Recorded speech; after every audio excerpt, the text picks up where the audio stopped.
मजबूर किया उन्होंने आपको? क्या कहा था उन्होंने? आप मुझे बताएं तो सही।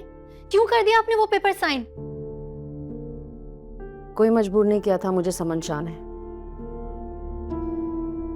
मैंने अपनी मर्जी से माफीनामे पे दस्तखत किए। अम्मी, आपने ऐसा कैसे कर दिया? अम्मी, आप अपने बेटे के कातिल को इतनी आसानी से कैसे माफ कर सकती हैं? कैसे भूल सकती हैं आप ये सब कुछ? आप भूल गए उस जालिम ने कितनी बेदर्दी से हमारी ज़ीशान को। कुछ नहीं भूली हूं मैं रुनिसा, ये गम मेरे दिल से कभी भी नहीं मिट सकता। तुम्हें क्या लगता है एक माँ अपने जवान बेटे की मौत को इतनी आसानी से भुला देगी? तो फिर क्यों किया आपने ऐसा?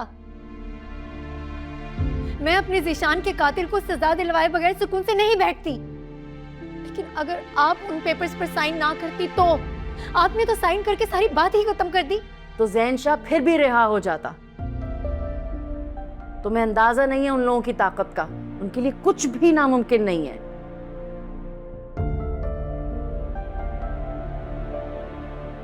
देखो मेरू, जिसे जाना था वो चला गया। मैं बस तुम लोगों को तुम्हारी जिंदगी में खुश देखना चाहती हूँ। अगर ज़ैन शाह जेल में होता तो क्या हो जाता? तुम्हारा घर बस जाता, मेरा बच्चा वापस आ जाता। तुम मेरी मजबूरी को नहीं समझ सकती। तुम्हारे बाप के जाने के बाद मैंने बहुत कुर्बानियां दी हैं तुम लोगों के लिए।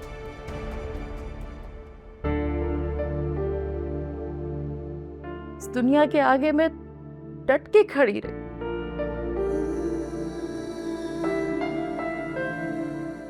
लेकिन मैं भी तो इंसान हूं ना। तुम लोग अगर नहीं समझोगे तो मैं कमजोर पड़ जाऊंगी।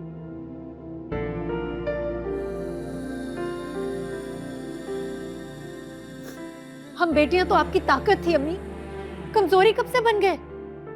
मैंने हमेशा आपको हौसला दिया, आपकी ताकत बनी हूं, कभी भी कमजोरी तो नहीं बनी मैं आपकी। वक्त और हालात के साथ सब कुछ बदल जाता है। सब कुछ बदल जाता है मगर रिश्ते कभी नहीं बदलते।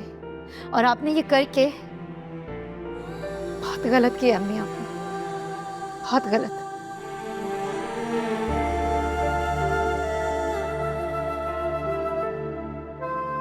आप ही अब भी मेरी बात तो सुने। लेकिन मुझे आपसे और अम्मी से एक शिकायत है। पहले तो आप लोग बीजान के घर इतना आया जाया करते थे, मगर बाबा जब से मेरी शादी हुई है आप लोग आते ही नहीं मुझसे मिलने। तुम हो ना वहाँ पे हमारी कमी पूरी करने के लिए। वैसे बीजान तो बहुत खुश होंगी तुम्हारे उस घर में जाने से। एक रौनक जो आ गई है घर में। जी बाबा, बहुत खुश हैं बीजान तो। और आफे, वो भी यकीनन खुश होगा, है ना? जी बाबा, राफे भी बहुत खुश है। और तुम्हें वहाँ कोई परेशानी या तकलीफ तो नहीं है? हे बाबा, मुझे तो कोई परेशानी नहीं है। और वैसे भी आपको तो मेरी आदत का पता है, मैं किसी की परेशानी का बायस नहीं बन सकती। अच्छा बेटा, एक बात है जो मैं तुमसे पहले कह नहीं पाया। शायद मुझे बहुत पहले कह देनी चाहिए थी, मगर अभी भी वक्त है। उम्मीद है तुम मेरी बात समझो। क्यों? किसी ने कोई शिकायत की है क्या मेरी? नहीं बेटा, शिकायत तो वहाँ होती है जहाँ किसी को कोई तकलीफ हो। तुमने तो खुद बताया सब बहुत खुश है तुमसे वहाँ पे, है ना? देखो बेटा,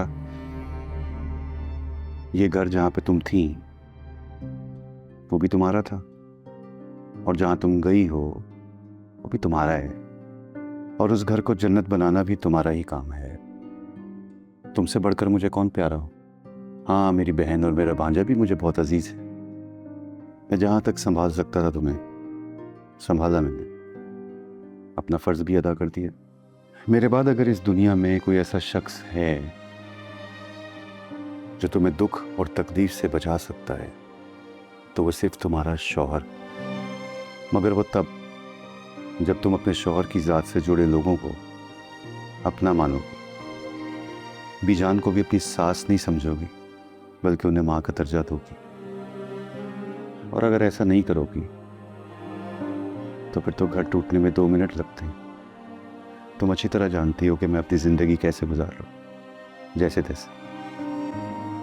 बहुत सी बातें बर्दाश्त भी करता हूँ। और याद रखना, ना ही किसी मर्द में इतनी बर्दाश्त होती है और ना ही इतना सब्र जितना मुझ में। ये कुछ मसाले यहाँ हैं और कुछ इधर कैबिनेट में हैं। चाय का सारा सामान यहाँ रखा हुआ है। लेकिन बीजान, आप ये सब मुझे क्यों बता रही हैं? इसलिए कि तुम्हें पता है ना, रिफत छुट्टी पर है। उसका बच्चा अक्सर बीमार रहता है और वो अक्सर छुट्टी कर लेती है। तो तुम्हें पता होना चाहिए ना, क्योंकि घर तो तुम ही ने संभालना है। मैं जानती हूँ कि मेरी बच्ची अपने घर में सारे काम खुद करती थी ना। अब शादी हो गई है तो ये घर तुम्हारा है, यहाँ भी सारे काम तुम्हें ही देखने हैं। बल्कि मैं सोच रही थी कि क्यों ना तुम्हारी खीर पकाई की रस्म कर लें। परवीन और फिरोज को भी बुला लेते हैं। ये रस्म हो जाए तो फिर कल से तुम अपना किचन संभालना। अस्सलाम वालेकुम। वालेकुम सलाम मेरा बच्चा। आप यहाँ किचन में क्या कर रही हैं? अरे बस मैं उरूज को दिखा रही थी कि कौन सी चीज कहाँ रखी हुई है। आपकी तबीयत खराब है ना, आप चलें अपने कमरे में आराम करें, सारा काम रूही संभाल लेगी। हाँ ठीक है, इतनी भी खराब नहीं है। हाँ लेकिन आज मैं बना लेती हूँ ना सब कुछ, फिर कल से खुद ही कर लेगी उरूज। अब आपकी बहू इस घर में आ चुकी है ना, तो आप मुझे आइंदा किचन में नजर नहीं आएंगी, सारा काम रूही संभाल लेगी, ठीक है? राफे, राफे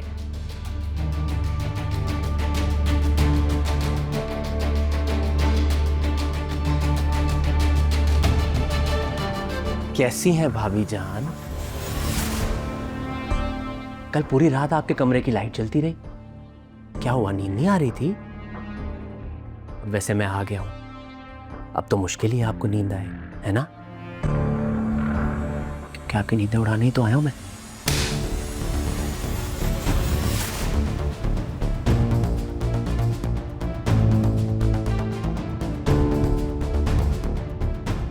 तुम्हें क्या लगता है कि मैं बहुत कमजोर हूं? तुम शायद भूल रहे हो, मैं वही मेहरुनिसा हूं जिसने तुम्हें जेल की चक्की पिसवाई थी। मैं वही लड़की हूं जिसने तुम्हें तुम्हारे ही घर से उठवाया। तुम क्या समझते हो अपने आप को? बहुत पावर है तुम्हारे पास, तुम जो चाहो वो कर सकते हो। अपनी ये गलतफहमी दूर करो। अगर तुम इस घर में हो तो सिर्फ मेरी वजह से, क्योंकि मैं खामोश हूं।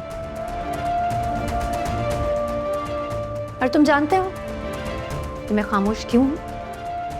सिर्फ और सिर्फ अपनी माँ की वजह से। अगर मैं खामोश हूं तो सिर्फ तुम्हारी माँ की वजह से, क्योंकि जिस तकलीफ से मेरी माँ गुजरी है, मैं नहीं चाहती कि तुम्हारी माँ भी उसी तकलीफ से गुजरे। एक बात और कह देना चाहती हूँ, तुम सिर्फ ये दुआ किया करो कि मेरा सब्र ना खत्म हो। जिस दिन मेरा सब्र खत्म हुआ, तुम दोबारा इस घर में नजर नहीं आओगे।